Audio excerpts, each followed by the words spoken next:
हाय बच्चों, आज कैटेकिज्म क्लास में आप सभी का हार्दिक स्वागत है।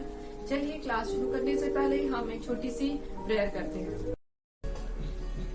हे ईश्वर, मैं आपको अपने हृदय से धन्यवाद करती हूँ कि आपने मुझे चुना है इन छोटे बच्चों को धर्म शिक्षा देने के लिए।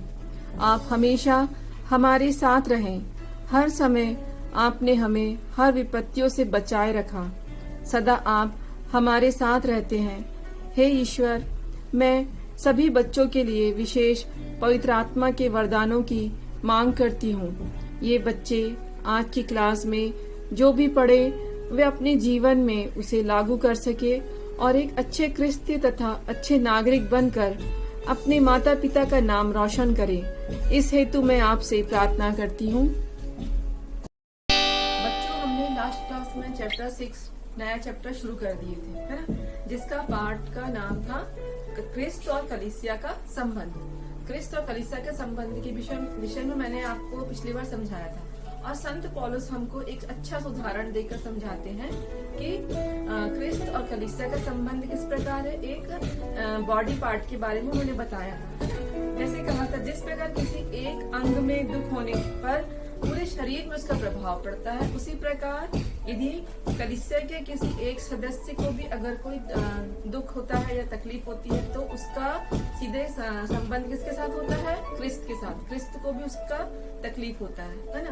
जिस प्रकार हमारे बॉडी में हम किसी भी अंग के एब्सेंट में रह सकते हैं, जैसे हाथ के बिना, पैर के बिना, आंखों के बिना या कान के बिना हम अपंग होके जी सकते हैं, लेकिन हम शीर्ष, हमारा जो सर, इसका मतलब ये हुआ कि हम सिर के बिना अपने पूरे शरीर की कल्पना ही नहीं कर सकते, है ना। बिना सर के हम जी ही नहीं सकते।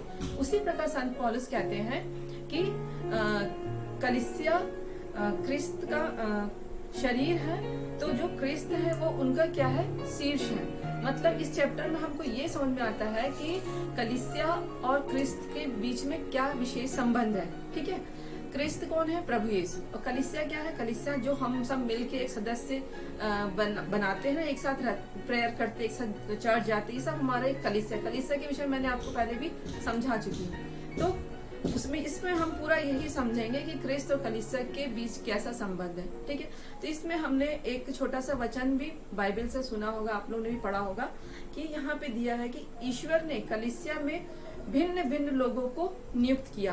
पहले प्रेरितों को, दूसरे भविष्यवक्ताओं को, और तीसरे शिक्षकों को, और तब चमत्कार दिखाने वालों को, इसके बाद स्वस्थ करने वालों को, परोपकारों को, प्रशासकों को, इसके पश्चात लास्ट में अनेक भाषाएं बोलने वालों को।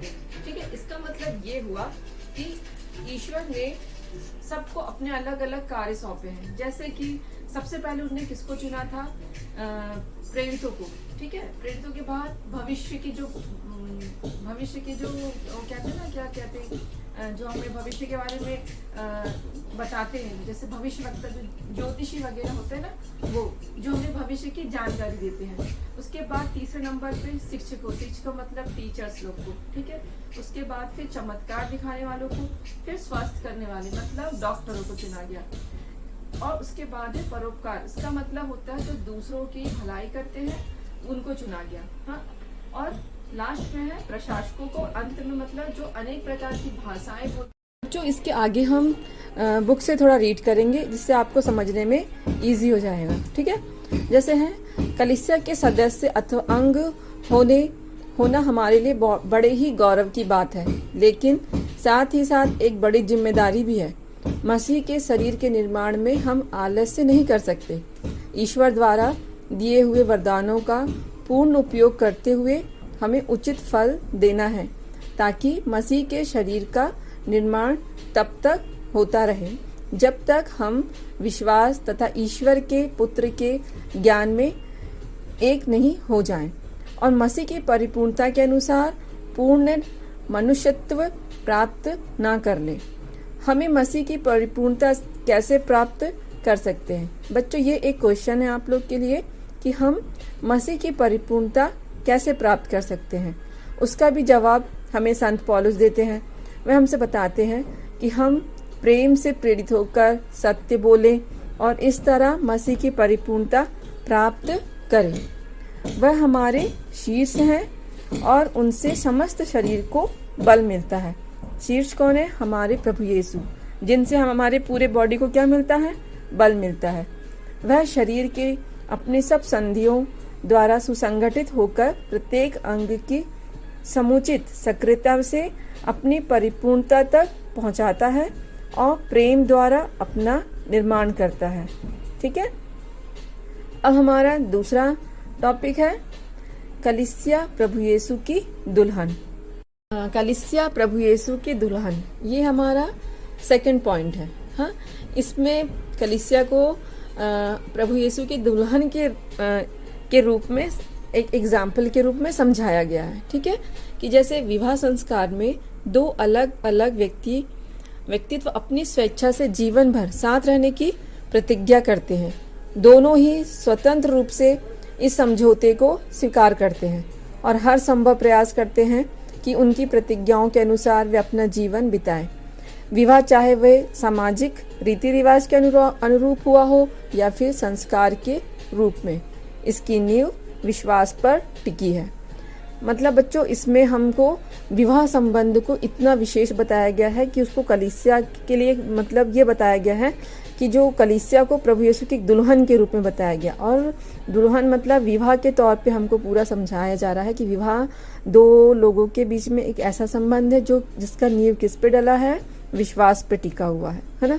मतलब विश्वास के आधार पर एक विवाह जीवन भर संभव हो सकता है ना। वैवाहिक संबंध में यदि एक साथी दूसरे के साथ विश्वासघात करता है तो संबंध में क्या आता है? कटुता आ जाती है। मतलब यदि एक भी व्यक्ति या हस्बैंड या वाइफ एक दूसरे के साथ क्या कुछ भी गलत या धोखा या झूठ या एक दूसरे के साथ कुछ भी मतलब विश्वासघात करता है तो उनके बीच में संबंध कैसे हो जाते हैं? उनके बीच संबंधता में एक कटुता आ जाती है। ठीक है, कभी कभी बात यहाँ तक आ जाती है कि लोग संबंध भी तोड़ लेते हैं, है ना। क्रिस्त विवाह अटूट संबंध है जिससे स्वयं ईश्वर अपने आशीर्वाद से जोड़ता है। इसलिए क्रिस्त एवं कलीसिया का संबंध वैवाहिक संबंध के रूप में भी देखा जाता है। प्राचीन काल से ही ईश्वर ने नबियों द्वारा अपनी प्रजा को बार बार याद दिलाया कि ईश्वर ही उनका स्वामी है, हाँ? और जो एक पति के समान अपनी प्रजा को प्यार करता है, यद्यपि उसकी प्रजा ने कई बार उसके साथ बेवफाई की है।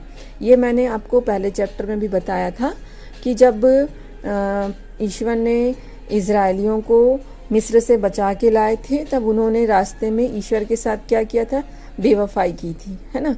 तो वही इसमें बताया गया है कि यदि उनकी प्रजा ने कई बार उनके साथ बेवफाई की, उसने अपने ईश्वर को छोड़कर अन्य देवी देवताओं की शरण ली और उनकी पूजा की।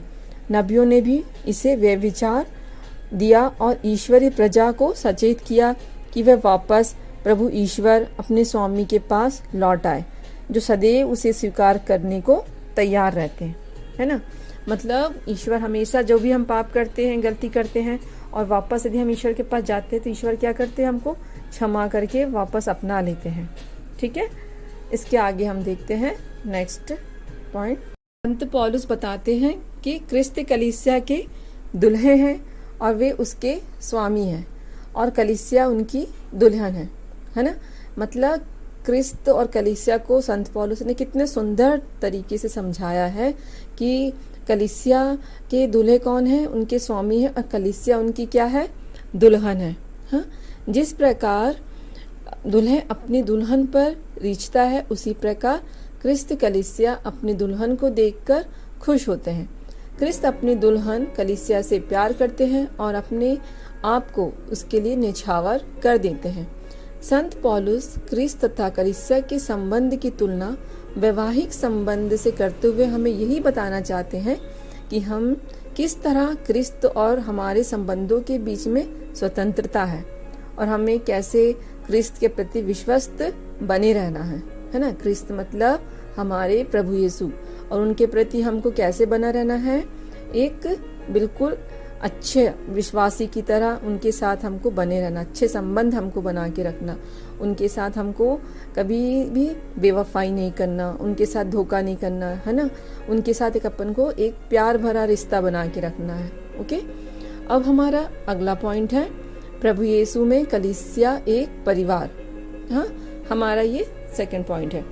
प्रार्थना करते समय प्रभु यीशु ने हमें ईश्वर को पिता कहकर पुकारना सिखाया। क्या कहकर सिखाया था? पिता कहकर। हाँ, ईश्वर हमारे पिता हैं और हम उनकी संतान हैं। आप लोग पुत्र ही हैं। इसका प्रमाण ये है कि ईश्वर ने हमारे हृदयों में अपने पुत्र का आत्मा भेजा है, जो यह पुकार कर कहता है, अब्बा पिता। इसलिए अब आप दास नहीं हैं, पुत्र हैं, और पुत्र होने के नाते आप ईश्वर की कृपा से विरासत के अधिकारी भी हैं। ओके, आगे हम देखते हैं। इस प्रकार जो कोई पवित्र आत्मा की प्रेरणा से संचलित होकर क्रिस्त की शिक्षा को ग्रहण करते हैं और उनके अनुसार जीवन बिताते हैं, वे सब उनके भाई बहन हैं। क्रिस्त परिवार के सदस्य होने की एक ही शर्त है, क्रिस्त की शिक्षा को सुनना और उनके अनुसार आचरण करना, है ना। देखो, यहाँ हमको ये बताया गया है कि यदि हमको क्रिस्ती परिवार के सदस्य होने की एक ही शर्त है कि क्या है कि क्रिस्त की शिक्षा जो हमको प्रभु यीशु शिक्षा देते हैं उनके अनुसार हमको चलना है, उनके अनुसार हमको आचरण करना है, तब हम उस परिवार के एक सदस्य हो सकते हैं। जिस प्रकार हम अपने परिवार में रहते हैं तो हमारे मम्मी पापा हमको अच्छी अच्छी बातें बताते हैं और उनके अनुसार यदि हम चलते हैं तो कितने खुश होते हैं, है ना। तो हमारा एक परिवार कैसा रहता है? एक हैप्पी फैमिली बन जाता है। उसी प्रकार यदि हमको क्रिस्ती परिवार के साथ बने रहना है तो हमें कैसे रहना है? प्रभु यीशु की शिक्षा के अनुसार चलना होगा, अच्छा आचरण बनाना होगा, तब हम क्रिस्ती परिवार के अच्छे सदस्य बन सकते हैं। ठीक है बच्चों, आगे है। प्रभु यीशु ने कहा, कौन है मेरी माता, कौन है मेरे भाई? और हाथ से अपने शिष्यों की ओर संकेत करते हुए उन्होंने कहा, देखो ये है मेरी माता और मेरे भाई, क्योंकि जो मेरे स्वर्गीय पिता की इच्छा पूरी करता है वही है मेरा भाई, मेरी बहन और मेरी माता।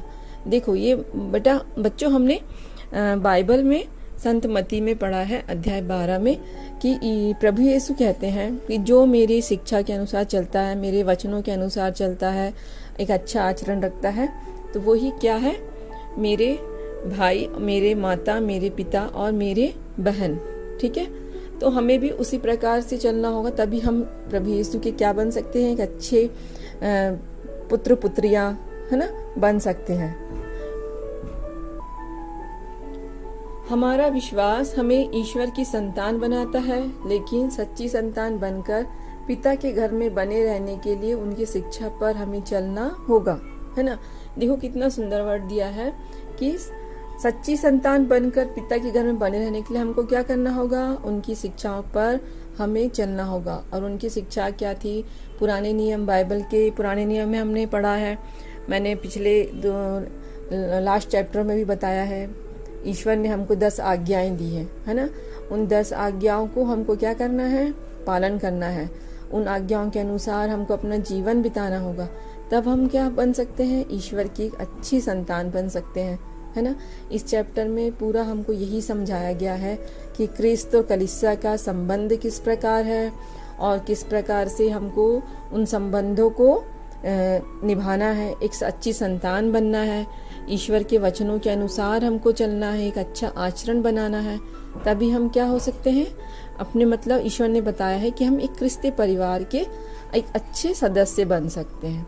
ठीक है बच्चों, ये चैप्टर हम यहीं समाप्त करते हैं और मैं उम्मीद करती हूँ आप लोग को ये समझ में आया होगा, है ना। अगर नहीं समझ में आएगा एक बार फिर हम रिवाइज कर लेंगे नेक्स्ट क्लास में। ओके बच्चों, आज का 6th चैप्टर हमारा यही समाप्त होता है। नेक्स्ट क्लास में हम लेसन 7 स्टार्ट करेंगे। ठीक है, तब तक आप इस लेसन को रिवाइज कीजिए, पढ़ने की कोशिश कीजिए और एक साथ बैठकर सब लोग प्रेयर कीजिए। अपना ख्याल रखिए, अपने पेरेंट्स का ख्याल रखिए। ओके, नेक्स्ट वीक हम आपसे फिर मिलेंगे। ओके।